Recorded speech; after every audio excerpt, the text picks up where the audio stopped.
players have reported, and that means it's time for TCU Media Day, and after that, a new season is starting. With Carlos Mendez, I'm Travis Brown with the Fort Worth Star-Telegram. We just got done talking to players, coaches, assistant coaches, anybody and everybody they'd wheel into that room, and about the upcoming season, last season, the changes that had happened. What stood out from you, to you the most from what Gary Patterson had to say to the media, Carlos? Well, to me, it's the biggest challenge of the year for these guys is playing from ahead, so to speak. These guys aren't, they're not the hunter this year so much as the hunted.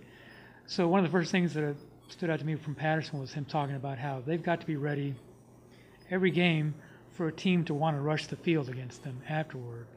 And, one loss could really knock off track the ultimate goal for this team this year, which is the national championship. But it's something they really can't put a lot of mind to right now, because if they set that as their goal, they might be disappointed and they might lose more than simply a game. So that's really going to be one of the biggest challenges of Patterson's coaching career, if you ask me, this year, is to keep this team on a level where it just wants to be the best it can be. Because there's there's going to be a lot of outside forces here on this team to be perfect. And, it's tough for any team to be perfect, even the very best teams. Patterson addressed this whole how do you deal with this national championship height issue today at the press conference, and here's what he had to say. If you talk about a national championship, you can have a goal for it. But if you watch teams all the time, I watch people over the years. I watch when their only goal is playoffs, and just say playoffs or national championship, and they lose one game, their season's over. That can't be the deal. It has to be our goal has to be just to have the best season we can have and win as many as we can win. And that's why our goal is to give the seniors the best season they can possibly have. That's our goal every year. All of us to act and do and put all in the pot. How can we have the best senior season we can possibly have?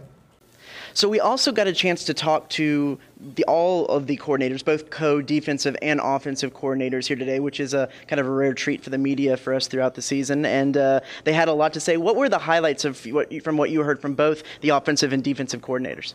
Well, I really hung out with the offensive coordinator more than anybody else, and more Doug Meacham than anybody else. And, what I was interested in listening to from him was talking about where this offense can improve from last year. There's really not much more ceiling for it numbers-wise, so they don't care about the numbers. They care about winning on the road, because they're going to have to win that first game, hostile environment, Minnesota.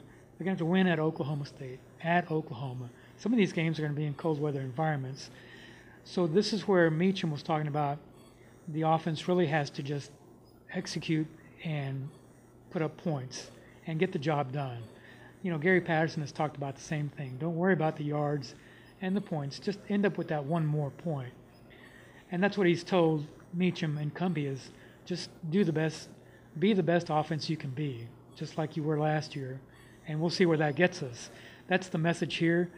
That's where, if you can keep your focus on improving the offense, that's probably where you'll wind up with some improvement. Well, I think that there's things that you right now, the guys know the offense, and so hopefully their techniques and the way they execute the plays is at a higher level and it's better. The thing that you worry about from a coaching standpoint is the simplicity of this offense is also kind of the curse of this offense from the standpoint of if guys sit around and think, well, we've got this figured out, we know the plays, let's just get through this practice and show up on Saturday. That's not how it works. Every day the kids have to come mentally prepared, and you may be doing some of the same things, and the repetitions are, we talk about master the boring of this offense, and so that's what we have to do. And so just because we're in the second year, by no means will we just show up and be better than we were last year. On the defensive side, I talked to Chad Glasgow a little bit, and it's kind of same old, because these are guys that have been around for a while, and yes, Dick Bumpus moved out, but Gary Patterson runs this defense, and so when you have a head coach that is really, really hands on the defense, and that's his pride and joy, then that's definitely not that much of a transition, and some of the players agreed. Now, we had a lot of players to talk to today. What were some of the highlights from some of those conversations that you had? Well, for me, I really wanted to talk to Aaron Green, because this guy, to me, looks like he could be an X factor in the offense, because he played with a lot of confidence last year. He said he was waiting for his shot. He got it. He made the most of it. And he's going to be the featured back this year. He'll get the majority of the carries. What could what could a boost in the ground game do for Trevon Boykin and the pass offense? You know, you just don't know, but certainly Aaron Green looks like a guy who's hungry, who's got the ability, and it's going to be very interesting to watch the way they utilize him, especially out of the backfield catching passes. You know, can he be an outlet guy? Can you get the ball in his hands even more? Because you've got a lot of guys that can do things with the ball. Where does he fit in the hierarchy of getting the ball? When I talked to Josh Caraway, he was really relishing the fact that they have 4 defensive ends that can rotate at any time, and not only is that boost the level of competition for all of them to make sure that they're that guy who can step in and get the most playing time, but the fact that all 4 of them have very different techniques with how they go about doing their job at that position, and for teams, that's a difficulty game planning on, you know, which guy is going to be in there. Is it going to be a power rusher? Is it going to be a speed rusher? How they're going to necessarily block that, and that was something that he's really excited about heading into this season. It keeps you on your toes because you know that you slip off. The coaches know that they can put somebody in to replace you automatically because they know they won't get a drop off. So they're saying, well, you know, this guy won't do it right. Let me get this guy who I know can do it right. So it really keeps you on their toes, and I feel like it keeps the linemen on their toes. Know that there's 2 ends that they have to study film on for. You know, there are 4 total ends that they have to study film on because either one of us can have a